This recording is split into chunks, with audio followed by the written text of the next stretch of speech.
Hi, so I'm going to do the oil pastel resist process. I've started on this photograph. You can work off of a black and white photograph or just draw a picture yourself that you really like. But what I'm doing here is coming from Mark Yates' video, who was my inspiration, and you can see that in our presentation that you'll leave with today. But he comes in and he has started to mask away or mask off all the dark values you would find in a photocopy. I just chose a famous person, good old Audrey. And so I'm coming in, you can see I've already kind of started here, and I'm trying to do a lot of coverage over the really dark areas on her photo. All right, those dark eyebrows, right? Those are signature her, that and the eyelashes, the shape of the eye. I'm gonna have that kind of come in.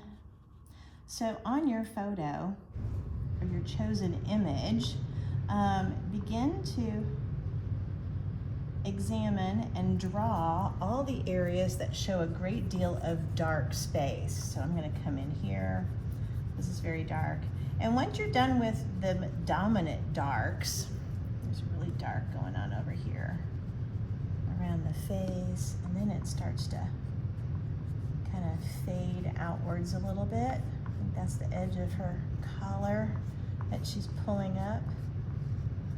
So when you get to some of the grays or medium grays, that's where we're gonna be a little less vigorous. You're gonna come in and maybe be more linear, light-handed, right? I'm gonna try and capture some of her shadows on the side of the face. She's got some shadowy ears, earring over there. She's got the shading on her nose to the eye area. I'm gonna darken a little bit there, darken a little bit there. Her beautiful lips, upper lips always are a little bit darker. Kind of get a little bit of that darkness. And then I'll just kind of lightly add a little bit there. We need to isolate her hands. So look for any of the light gray areas, light to medium grays in your picture, and more light pressure than anything else. Begin to recognize those spaces next. We want to leave all of the bright lights of the image at this point, okay? Got a little dark over here. We may pull some light lines down to kind of define her a little bit more. Okay, so I'm gonna give just a little bit to the outside of her head here, because we kind of need to see where maybe the head ends, right? Some of the dark areas. We got a little bit of ear over there, I forgot. All right, just gonna give some light streaking. All right, so she is done pulling out the darks and the lights, or the mediums, I apologize. All right, so onto the jelly plate. We want to pull and get the resist off of her in a colored paint of some kind. I'm going to use some violet I got here today. It's sort of a nice, whoa, that was a big chunk.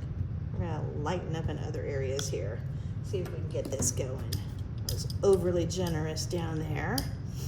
Okay. So spreading it out. I normally work with brown craft paper. So I've got that behind and underneath this current board.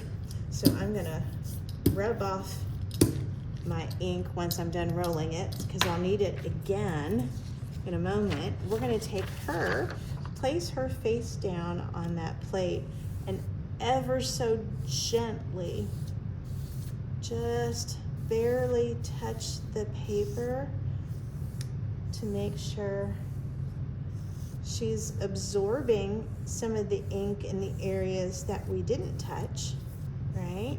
About 15 to 20 seconds is kind of what Mark Yates kind of gives in that video. You don't want to over pressure it.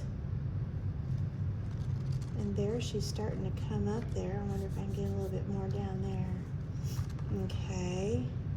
And there is my resist pull. Very cool. Got some hit and miss in those grays that I kind of did in the background. You got the brighter areas. It didn't pull up everything there in that wrist, I noticed. I could have maybe rubbed a little bit more there, but again, you don't want to over rub or it will pull too much up. It's finding that sweet spot, which he normally says is about 15 to 20 seconds. Before I can go and pull this with my second color, we have to make sure it's dry. My students have worked with pulling 2 colors before. We have black and white today in our packages, but I had a student who did violet, and then he pulled with the yellow, which was a wonderful contrast to it. If you don't want to pull with the second color, you can always pull and roll on clear acrylic medium, and that gives you just the background of the paper color that you're going to be using, right, to pull it.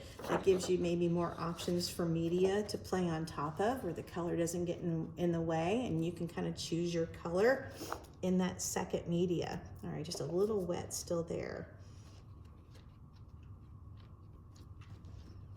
So I'm going to pull with just a basic white today.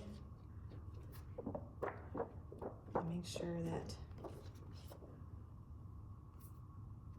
okay, just a smidge down there. I'm going to push it just for the video's sake here. So I'm going to come back in with my white to get my daubs going. Okay. So we'll be pulling off with this. I have my sized paper ready to go.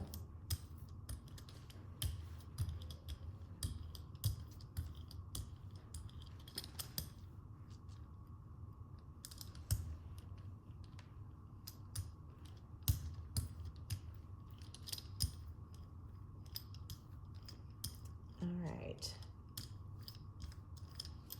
Well, let's see how we pull. This is the time when we want to really let the paper dry on the wet ink, because the more it's dry, the more we tend to pull up off of the plate. So if you don't have a burnisher like this, I've got a speedball burnisher here at school, your hand will do just fine. If you feel like the paper is still kind of cool and wet, let it go for a little bit. Talk to a neighbor, go wash your hands, whatever you need to do.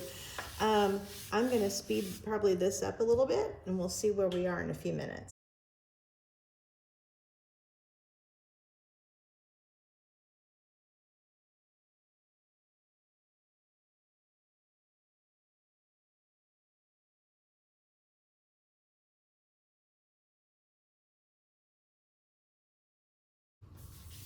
Okay, for the sake of the video, let's do a little bit of a pull. Looks like some of it could have still come up a little bit more. So I didn't get quite as much. I could have left this go for about another 4 or 5 minutes, and that would have maybe dried a little bit more onto the paper so I could pull it up. But it gives you this fun abstract of what you looked at originally, right? And from there, you can embellish so much more. You can add to it. It kind of helps some students who are very controlled and tight with their art to loosen up, right?